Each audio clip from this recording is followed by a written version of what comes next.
coração entre nós. Então, Hebreus, você vai abrindo aí, Hebreus capítulo 12, verso 4, louvado seja Deus, e nós vamos ler até o 13, não é isso? Até o 13, é isso mesmo. Vamos lá. Ora, na luta contra o pecado, não tendes resistido até o sangue, e estáis esquecidos da exortação que, como filhos, discorre convosco. Filho meu, não menosprezes a correção que vem do Senhor, nem desmaieis quando por eles és reprovado. Porque o Senhor corrige a quem ama e açoita o filho a quem recebe. É para a disciplina que perseverais. Deus os trata como filhos. Pois que filho há que o pai não corrige? Mas se estáis sem correção, de que todos se têm tornado participantes, logo sois bastardos e não filhos. Além disso, tínhamos os nossos pais, segundo a carne, que nos corrigiam e os respeitávamos. Não havemos de estar em muito maior submissão ao Pai espiritual, então viveremos? Pois eles nos corrigiam por pouco tempo, segundo melhor lhes parecia. Deus, porém, nos disciplina para o aproveitamento, a fim de sermos participantes de sua santidade. Toda disciplina, com efeito, no momento, não parece ser motivo de alegria, mas de tristeza. Ao depois, entretanto, produz fruto pacífico aos que têm sido por ela exercitados no fruto de justiça. Por isso, estabelecei as mãos descaídas e joelhos trôpegos, e fazei caminhos retos para os vossos pés, para que não se extravie o que é manco, antes seja curado. Louvado seja Deus. Louvado seja Deus. Amém, queridos? Vamos orar pela palavra, agradecendo a Deus? Senhor, em nome de Jesus, te agradecemos por essa palavra e pedimos a graça e a misericórdia do Espírito Santo, ensinando a cada pessoa que aqui está com a Bíblia na mão, ouvindo a mim como ministro do Senhor. Então eu peço, Espírito Santo, Espírito de Deus, me use para ensinar a santa verdade, sem mistura, sem lei, sem justiça própria, sem mentira, sem engano, apenas a verdade, que o nome de Deus seja conhecido e ele seja por isso glorificado, em nome de Jesus. Amém? Então volta comigo lá para o verso 4, louvado seja Deus. Rapidamente eu quero relembrar vocês, o livro de Hebreus, todos sabem, já estão assim ouvindo há bastante tempo. Ele foi um livro escrito para judeus que haviam se convertido, congregavam na igreja, serviam a Jesus, eram novas criaturas, mas muitos estavam desistindo da fé por motivo de perseguições. Essas perseguições, elas já tinham resultado em mortes, né, em espólio de bens, como o próprio texto do capítulo 11 fala. Muitos haviam perdido casa, família. A situação deles era terrível, uma tribulação grande, irmãos. Uma tribulação ainda muito maior do que qualquer tribulação que nós conhecemos ou passamos no passado, né? Veja só, esses irmãos estavam pensando em desistir devido a esses problemas, e eles estavam, muitos deles, querendo voltar para a prática do judaísmo ou da lei de Moisés, porque dentro da igreja existiam pessoas que, ainda sendo judeus, ensinavam, mestres, né, que entravam na igreja, pediam ali a palavra, conversavam com um e com o outro, e estavam ali ensinando a lei do Velho Testamento, orientando os irmãos a voltarem, a deixarem o cristianismo, deixarem Jesus e voltarem para as velhas práticas. O versículo é Hebreus capítulo 12, a partir do verso 4. E esses hebreus, ou judeus, muitos deixaram a igreja. E vem um escritor aos hebreus e escreve com este propósito de fortalecer a fé dos irmãos.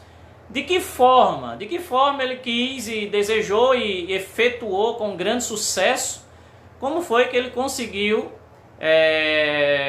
fortalecer a fé dos irmãos, ensinando sobre Jesus. Então esse é o tema central, lembre-se, esse é o tema central do livro de Hebreus, que é a superioridade de Cristo, que Cristo é superior a anjos, Cristo é superior a Moisés, Cristo é superior ao sacerdócio levítico, Cristo é superior a todos os problemas e tribulações enfrentados em nossa vida ou na vida daqueles para quem primeiramente foi endereçada essa carta. Então, meus amados, você imagine que nós estamos passando no Brasil e no mundo por problemas diversos, né? E de repente aquilo que nós antes chamávamos de problema sério agora se tornou problema pequeno. E aquilo que nós nem imaginávamos sim é chamado agora de grande tribulação. Então, esse livro ele é extremamente importante para o nosso conhecimento, ele é adequado para a nossa vida, porque é um livro para nos fortalecer a fé em Jesus, para que jamais desistamos da nossa fé, né? Para que jamais pensemos ou que nem passe por nossa mente deixar Jesus por tribulação alguma, e que todo pensamento que vem daquela forma, é melhor sem, é melhor deixar ir para o mundo, é melhor como estava antes, todo esse tipo de pensamento deve ser repreendido no poder do nome de Jesus, deve ser evitado, deve ser vencido no poder da palavra de Deus, levantando o escudo da fé. E a forma de levantar o escudo da fé é crendo em coisas como estas que temos aprendido aqui no livro de Hebreus. Então, no capítulo 11, que é o nosso contexto base, nós aprendemos sobre fé e sobre os heróis chamados por muitos, né, na teologia de heróis da fé, ou aqueles personagens do Velho Testamento que foram exemplos de fé para a nossa vida. E eles são chamados de exemplo de fé porque, diante da palavra de Deus, eles não retrocederam. Eles permaneceram firmes naquilo que Deus os havia mandado, orientado. Eles permaneceram firmes e cumpriram, assim, o seu chamado diante de Deus. Chamado no sentido de fidelidade, chamado no sentido de uma vida de fidelidade a Deus. E todos nós, crentes, somos chamados a ser fiéis a Deus naquilo que é a nossa própria vida. A nossa vida, através da palavra de Deus, alicerçada na palavra de Deus, a nossa vida, ela é uma vida de fé, que glorifica a Deus, né? O Senhor nos mandou, através de sua palavra, seguirmos os seus mandamentos, e quando nós fazemos isso sem pensar duas vezes, sem fraquejar, pelo contrário, nós nos firmamos nisso, o nome disso é fé, isso agrada a Deus, ok? E isso vai resultar em glória para Ele. Então a nossa vida é para a glória de Deus, muito mais do que cantar louvores em um púlpito, muito mais do que ficar conhecido na internet, é viver uma vida simples para a glória de Deus. Amém, irmãos? Então vamos lá para o verso 4, ok? Lembrando que nós já estudamos os versos 1, 2 e 3, que fala que Jesus é o autor e consumador da nossa fé e que nós temos que olhar para Ele, né, e ficar firmes nele, tá certo?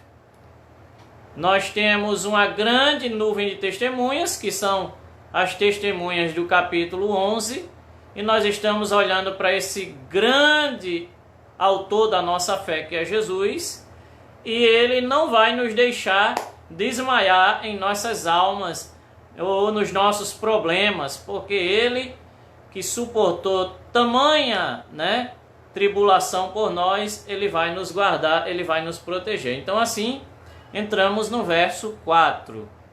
No verso 4 diz assim: ora, na luta contra o pecado, não tendes resistido até o sangue. Então, essa linguagem é a seguinte: se segure aí na sua cadeira para que você não se assuste com o que o autor vai te falar agora. Ele está dizendo o seguinte, ele vem no capítulo 1 dizendo que Jesus é superior a Moisés, aos anjos, ao sacerdócio levítico, a várias tribulações, e ele fala no capítulo 11 que os heróis da fé passaram por grandes tribulações e em fidelidade eles permaneceram e por isso são conhecidos como pessoas de fé e exemplos de fé.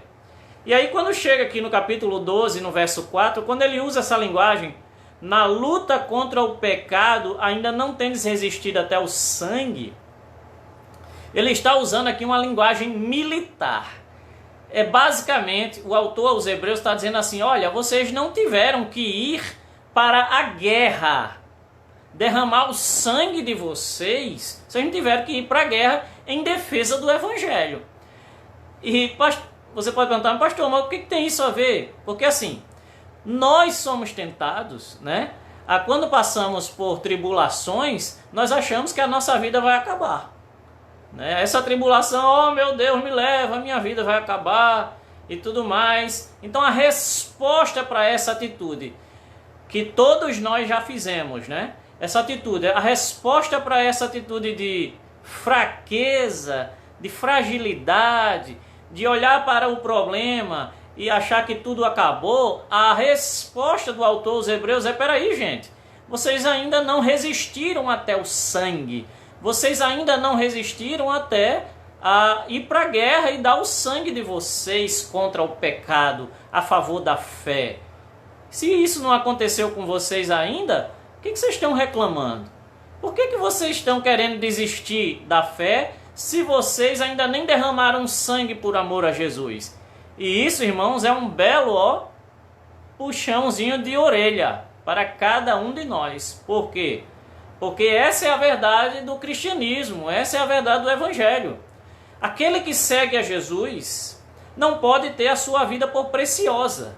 Aquele que segue a Jesus, o próprio Jesus disse que nós teríamos que estar dispostos a perder a nossa vida para achar a vida eterna. E isso significa o quê? Isso significa deixar qualquer coisa por amor a Ele e significa até morrer por amor a Cristo ou em defesa do Evangelho. Não é morrer de qualquer forma que eu estou falando, especificando, mas morrer por perseguição ao Evangelho. Nós temos que estar dispostos até mesmo a isso, irmãos. Se esse não for o nosso cristianismo, ok? Se nós, como cristãos, não temos fé o suficiente para dizermos em nossas orações, Senhor, se tiver que morrer por amor ao seu Evangelho, se tiver que morrer para que o seu nome seja proclamado, se você não fez isso, se você não fez essa oração, você precisa fazer essa oração diante de Deus. Amém? Verso 5. E estáis esquecidos da exortação que, como a filhos, discorre convosco. Filho meu, não desprezes a correção que vem do Senhor, nem desmaies quando por ele és reprovado. Continua segurando aí na sua cadeira. Eu estou vendo que as reações, eu não sei se vocês estavam esperando uma palavra de uou, né? Porque cadê as reações? Eu não estou vendo as reações, mas vamos continuar, tá certo? Em nome de Jesus, porque é a palavra que nos edifica. E você vai se situar agora, você vai situar a sua vida, o que está acontecendo na sua vida agora, a esse verso 5. Vamos lá. Olha só. O apóstolo aqui, o escritor aos Hebreus, ele está dizendo o seguinte, olha, não menospreze, não diminua a exortação que vem do Senhor, a correção que vem do Senhor, porque Ele trata vocês como filhos, ok? Agora, no final ele diz assim, não desmaie quando por Ele és reprovado. Então, preste muita atenção, todos vocês que estão me ouvindo da igreja, todos vocês, ovelhas do Senhor, ouçam. Quando somos corrigidos pelo Senhor, nós somos corrigidos porque fomos reprovados. É isso que o texto está dizendo. O Senhor, Ele não nos corrige quando estamos aprovados, por outro lado. Quando é que o Senhor corrige o filho e a filha dele? Quando nós estamos andando num caminho errado. E quando eu digo caminho errado, nem sempre é aqueles pecados, né? Ou são aqueles pecados descarados, ou aqueles pecados ocultos feitos ali que só Deus está vendo, né? Não, muitas vezes simplesmente nos afastamos do caminho que Deus tem para a nossa vida. Nos afastamos de uma fidelidade mais explícita, né? Nos misturamos com o mundo, com a roda dos escarnecedores, nos tornamos crentes meio que disfarçados no meio da sociedade. E Deus, Ele, quando percebe que nós estamos nos distanciando da verdade, da vida que nós temos que viver pela fé, ok? Ele nos corrige. E isso é maravilhoso, irmãos, porque se nós ficássemos sem correção, esse é que era o problema, viu? Esse é que era o problema. O problema era ficar sem correção. E eu quero dizer para você, preste muita atenção. Sabemos agora que quando somos corrigidos pelo Senhor, nós somos corrigidos porque fomos reprovados. A palavra reprovado significa alguém que foi alvo de censura ou de repreensão, ou aquele que foi considerado inapto em um exame, um teste, ou foi rejeitado. Então, Deus, ele não pode nos rejeitar por causa do sangue de Jesus, mas ele pode nos considerar inaptos, ou seja, Deus pode olhar para nós e pela nossa pequena fé, Deus decidir, perceber, corrigir, aliás, Deus considerar que a nossa fé não está à altura daquilo que nós somos em Cristo Jesus. Que nós, muitas vezes, estamos em uma fé pequena, muitas vezes estamos nos entregando às circunstâncias, e aí Deus vem e nos corrige. Por quê? Porque nós, naquela situação, estamos inaptos. Era para nós estarmos em fé e nós estamos em incredulidade. Aí o Senhor vem e nos corrige. A ideia também é correção de rota, que eu até já ensinei isso para vocês em outras ocasiões. Um navio, quanto maior o navio, mais cedo tem que ser corrigida a rota dele. A rota de um navio tem que ser corrigida quilômetros e mais quilômetros antes. Em pequenos graus, o leme é corrigido. Para quê? Para que ele consiga alcançar o objetivo, o seu alvo, o seu porto seguro. Assim somos nós, irmãos. Isso é maravilhoso, irmãos. Porque muitos crentes pensam que quando a Bíblia fala que Deus está nos corrigindo, parece que Deus está corrigindo sem justiça nenhuma. Parece assim que muita gente pensa que Deus está nos corrigindo porque está tudo bem e de repente Deus olha, quem é que eu vou corrigir hoje? Quem é que eu vou maltratar hoje? Quem é que eu vou punir hoje? Mas não é assim, irmãos. Nosso Deus é amor. Nosso Deus é amoroso. Na verdade, a sua correção, ela vem quando nós é que estamos precisando. Por quê? Porque nós fomos reprovados na verdade. E a correção do Senhor, irmãos, ela é sempre amorosa. Ela é sempre amorosa. Deus, ele nos corrige pela palavra, pelo Espírito, através das orações, ele vem e nos corrige. Exemplo, você, sem perceber, desenvolve uma raiva, um ódio, uma discórdia, cresce no seu coração uma raiz de amargura por alguém. Aí o Senhor vem e te fala, meu filho, aprenda a orar. Olha só, aprenda a orar. E quando ele vai te ensinar a orar, ele diz assim, perdoa as nossas ofensas, assim como temos perdoado aqueles que nos têm ofendido. Veja que amor, ele nos corrige sem ferir. A correção do Senhor não nos fere.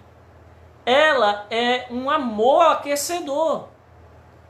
E aqui eu quero dizer o seguinte, irmãos. Ouça com muita atenção. Deus usa circunstâncias contrárias para corrigir a nossa falta de fé. Por quê? Porque nós somos filhos. Deus corrige a nossa falta de fé. E às vezes nós somos tão radicais, tão incrédulos, que a correção do Senhor ela precisa ser mais severa. Eu não sei você, irmãos, eu procuro me corrigir cedo, porque eu sei que eu sou fraco.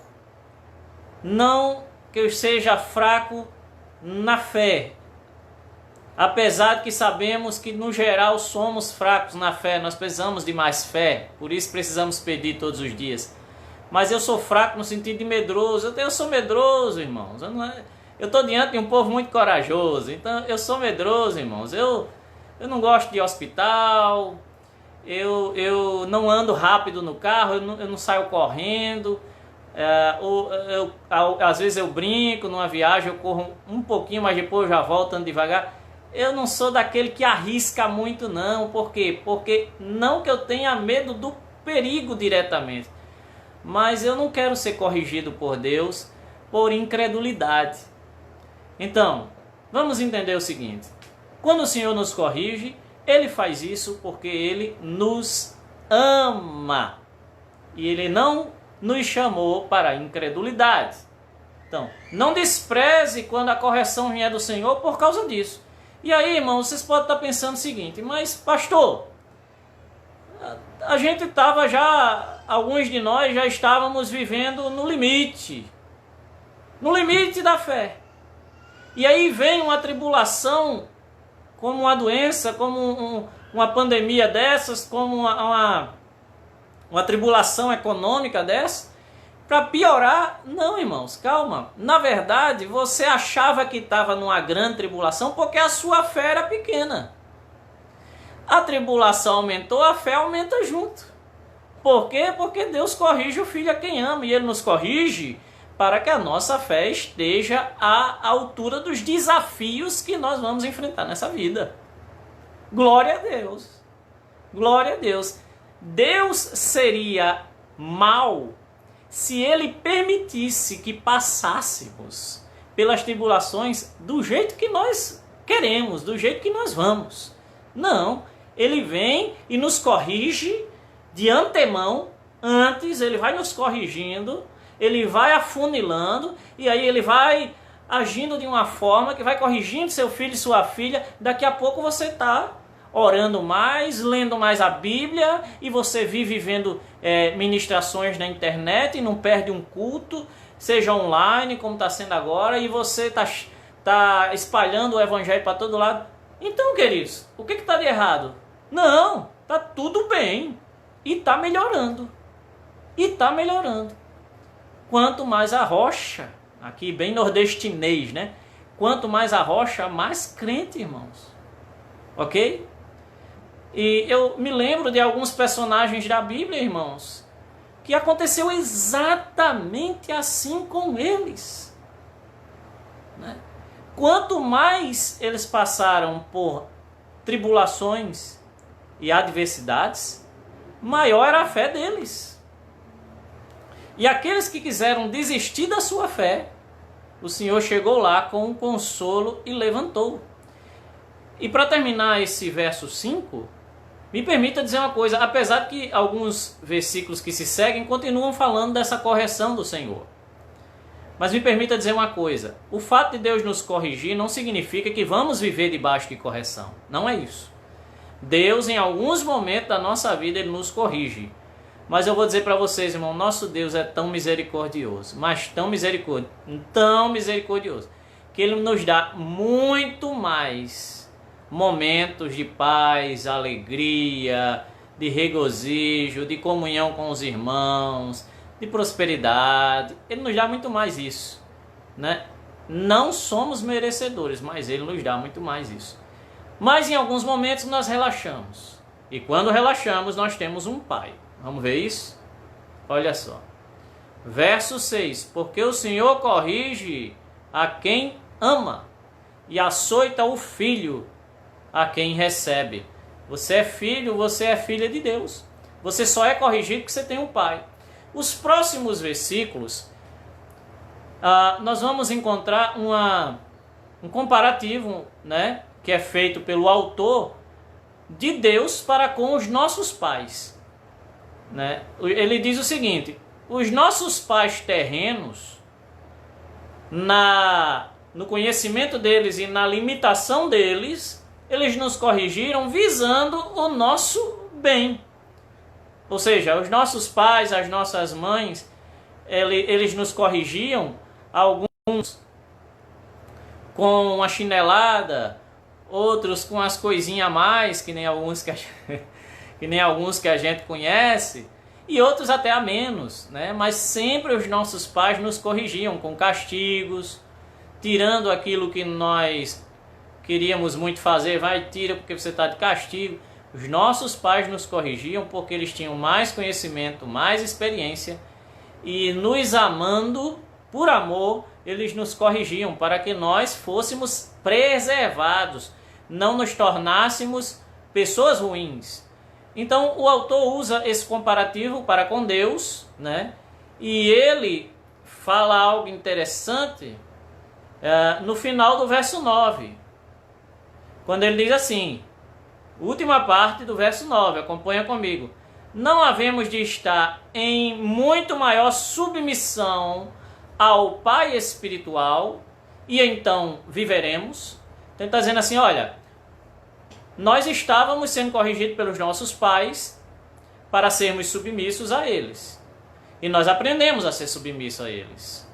Agora, quando o nosso Pai Celestial nos corrige, não devemos nos submeter ainda mais, já que Ele é o Pai espiritual, ou seja, Ele é Deus, para então, através dessa submissão, vivermos, aí aponta para a vida eterna, ou seja, permaneça submisso a Deus, mesmo quando Ele te corrige, sabendo, tendo uma esperança, Deus está me corrigindo para que eu viva a vida eterna.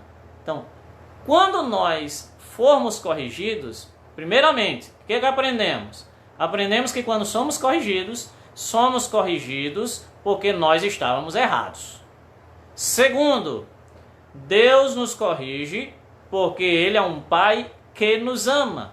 Terceiro, na correção devemos ser submissos. Por quê?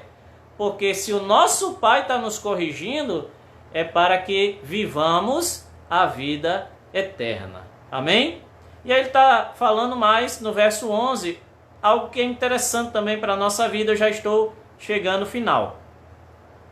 Toda disciplina ou toda correção, com efeito no momento, não parece ser motivo de alegria, mas de tristeza. Ao depois, entretanto, produz fruto pacífico, ou fruto de justiça, aos que têm sido por ela exercitados, ou seja, fruto de justiça, fruto de santidade, fruto de verdade, fruto da palavra. Quando nós somos corrigidos, irmãos, nós choramos. Quando somos corrigidos por circunstâncias que o Senhor põe na nossa vida, nós nos estressamos, nós queremos correr às vezes, nós queremos desistir, nós queremos gritar, né? E eu não sei você, mas quando eu falo essas coisas eu fico imaginando como nós somos infantis ainda. Porque sabemos que o Senhor é soberano e Ele corrige a nossa vida e a gente quer gritar, quer sair correndo. Deus nos corrige para o nosso bem. Mas quando a correção vem, ela produz, né? A correção, a disciplina, ela produz tristeza ao invés de alegria. E é interessante que depois, com o passar dos tempos, dias para alguns meses, nós olhamos para trás e vemos que o Senhor estava nos preservando quando Ele estava nos corrigindo. E nós nos alegramos com a correção. E ainda dizemos, se Deus não tivesse nos corrigido, eu acho que eu já teria morrido. Pois é, irmãos. É bem verdade que isso é a nossa humanidade, isso é a depravação, o pecado ainda em nossa carne. Nós não aceitamos bem a correção assim que ela chega. Mas tem uma esperança para nós. Porque a Bíblia está falando nesse verso 11 que alguns, com o passar do tempo, eles vão se tornando experientes na palavra da justiça.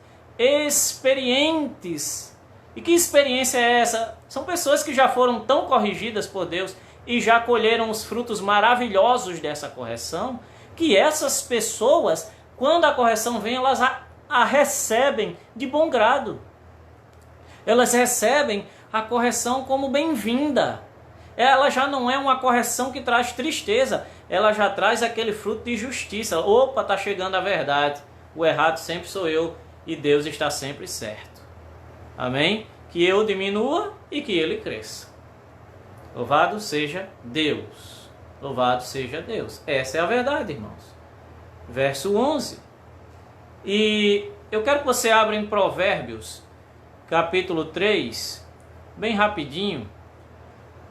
Provérbios, capítulo 3, diz assim... se não der tempo de abrir, apenas ouça. Provérbios 3, a partir do verso 11 e 12, são a referência de Hebreus capítulo 12. Ó. Filho meu, não rejeites a disciplina do Senhor, nem te enfades da sua repreensão, porque o Senhor repreende a quem ama, assim como o pai ao filho, a quem quer bem. Então, meus irmãos, olha só. Provérbios ensina, não rejeite a disciplina no Senhor. Não rejeite quando Deus te corrigir. Não rejeite porque o Senhor está dando uma demonstração de amor quando Ele nos repreende. Amém? E verso 12. Por isso, restabelecei as mãos descaídas e os joelhos trôpegos, né? Algumas traduções dizem os joelhos desconjuntados, é a mesma coisa. Por que o autor ele fala isso aqui no meio, né? Ele está dizendo o seguinte, irmãos. Ó, você, meu irmão, que está fraquejando na fé, ok? Depois de aprender tudo que eu te disse até agora, desde o início, e sabendo que o que estamos passando é uma disciplina do Senhor para que não sejamos destruídos com o mundo, mas para que sejamos preservados para a vida eterna. Você que ouviu tudo isso, se ajeita, rapaz. Se conserta, se arrependa, se levante. A ideia é essa, irmãos, você que está descaído, que está aos tropeços da sua fé, se arrependa, levante e ande. É isso mesmo, irmãos. Por quê? Coitadinho de mim, não se arrependa. Levante e ande, porque o que está acontecendo na sua vida é para o seu bem. Porque é para que a sua fé não desfaleça e é também para que você dê glória a Deus nessa terra e por fim receba a coroa da vida eterna, receba a vida eterna e esteja para sempre com o Senhor. E aí ele conclui dizendo: fazei caminhos retos para os vossos pés, para que não se extravie o que é manco, antes seja curado. Ele está falando de fé, gente. Não está falando de corpo físico. Ele está falando no verso 12, se ajeita, crente, melhora, se levanta. Porque o que está acontecendo na tua vida é para o teu bem, é para a sua fé crescer, é para você andar à altura, porque você é filho e você é filha de Deus. Então se você andava manquejando, se você andava aos tropeços, se levante pela fé e ande. Faça caminhos retos para os seus pés. Não fique se extraviando, não fique se desesperando, não fique manquejando. Seja curado. Curado como? Fé, fé e fé em Deus. Que palavra maravilhosa, irmãos. Que palavra abençoada. Louvado seja Deus. Louvado seja Deus. O Senhor nos levanta quando nós estamos aleijados da nossa fé. É isso que ele está dizendo. Ei, você que está aleijado na fé, Deus vem e te levanta. Agora, levante também. Creia. Creia. Em nome de Jesus. Em nome de Jesus. Glória a Deus. Pois é, irmãos. Essa é a palavra. Hebreus capítulo 4, versos capítulo 12, versos do 4 ao 13. E agora nós vamos orar. Tá certo? Se alguém tiver um pedido de oração, essa é a hora de fazer, tá bom? Em nome de Jesus, vamos fazer os nossos pedidos de oração e nós vamos orar juntos. Sempre quando chega nesse finalzinho e nós dizemos, olha, tá na hora de orar, tá na hora de conversar, falar alguma coisa, os irmãos começam a ir embora. Irmãos, em nome de Jesus, eu espero que você já seja logo corrigido, né? Não vai embora não, fica até o final, tá bom? Nós queremos que todos ouçam, até mesmo os avisos, porque se isso aqui é um culto, né? Então fique até o final, tá bom? Porque o culto é ao Senhor. Então a irmã Lígia pede oração por ela, pela família. Rapidamente, enquanto eu pregava, é porque para mim aqui aparece bem pequenininho, irmãos, porque a minha tela ela está dividida. Um dia eu vou tirar uma foto e vou mostrar para vocês como é que fica aqui para mim. Mas eu vi que a irmã Daniela, enquanto eu pregava, pediu as orações. Nós vamos orar, eu só não vi qual é o motivo, mas Deus sabe todas as coisas. E nós vamos ouvir os pedidos dos irmãos, tá certo? E vamos orar em nome de Jesus, em nome de Jesus. Cleiton, oração pela minha família e pelos meus pais. Já vai se preparando para a oração. Se você puder, se você estiver em casa, sua família é crente, é toda a família da igreja, vamos orar de joelhos um pouquinho, como é a tradição da nossa igreja e também da Bíblia, né? A irmã Lúcia pede as orações. Então já vai se posicionando. Se você só tem você de crente na sua casa, vai para o seu quarto e vamos orar a Deus. Vamos orar, falar com Deus. E se você ouviu essa palavra e ela falou, Deus falou com você através do livro de Hebreus, você já pode começar a sua oração agradecendo a Ele pelas correções dele na sua vida, na minha vida, na nossa vida. A irmã Joyce, quero pedir oração pela igreja, que a gente fique firme cada vez mais no Senhor. Concordo, minha irmã, em nome de Jesus. Para que a nossa fé venha a se fortalecer sempre, em nome de Jesus. Walter, orem por mim, falta só um pouco para ficar bom, 100%, irmão Walter, em nome de Jesus. Elane, peça as orações por mim, Franca e Luísa, meus pais, filhos e nora, genro. Jussiele pede as orações por Walter. Se você puder, já começa aí no seu canto a orar em nome de Jesus.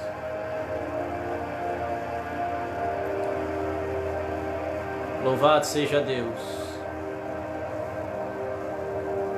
Oh, meu Pai, em nome de Jesus. Tu és bom, Pai. Tu és bom, Pai. Cada pedido de oração são apresentados ao Senhor agora, Pai. Cada vida que aqui está comigo, Senhor. Oh, Pai. Pela irmã Tati e sua família, Senhor.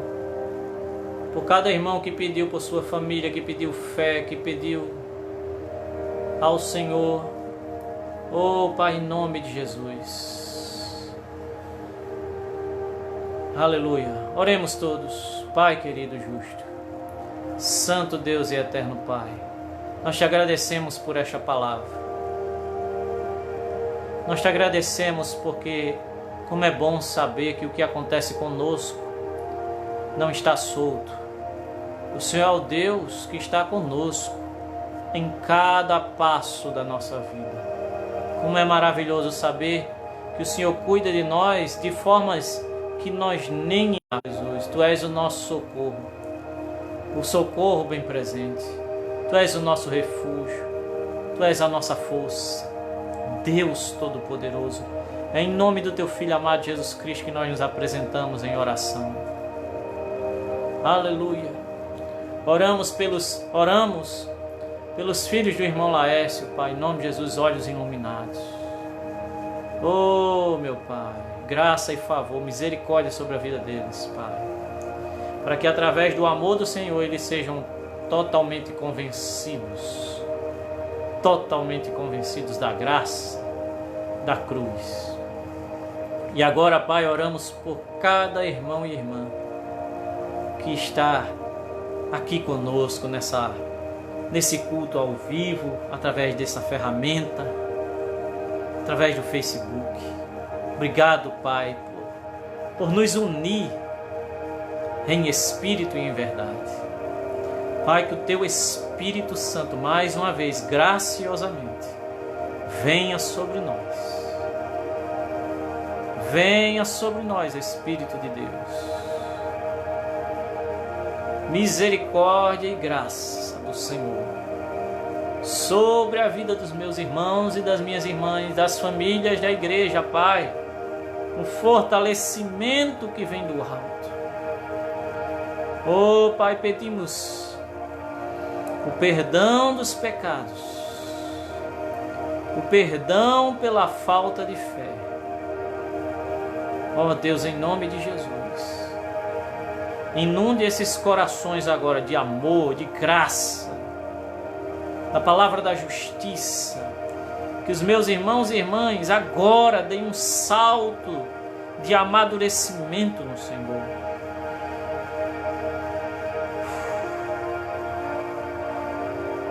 Oh,